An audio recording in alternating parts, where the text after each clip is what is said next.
Mas ding nag-aray ng dasal ang mga guro at mga kaeskwela para itaboy ang mga umano'y masasamang espiritu na sumapi sa mga bata.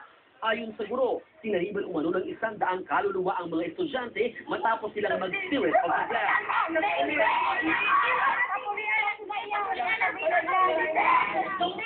Ang ginimulan nila ang mga... Ang ginawa nila, inisip nila na nasa madilim na lugar sila tapos tinawag nila mga espiritu.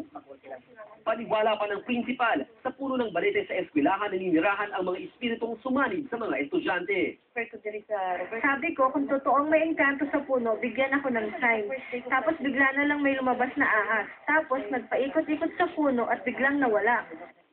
Noong 2002, 7 estudyante rin daw ang sinaniban doon. Tinanong ng Muslimong pari sa isang simbahan sa Iloilo. Ayon kay Father Boycelli, totoong may mga espiritu na hindi natin dapat paglaruan.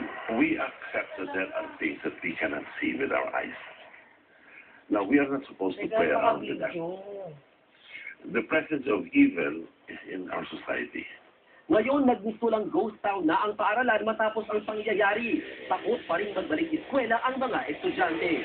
John Mark Buda, patron ng Pilipino, Concepcion, Iloilo.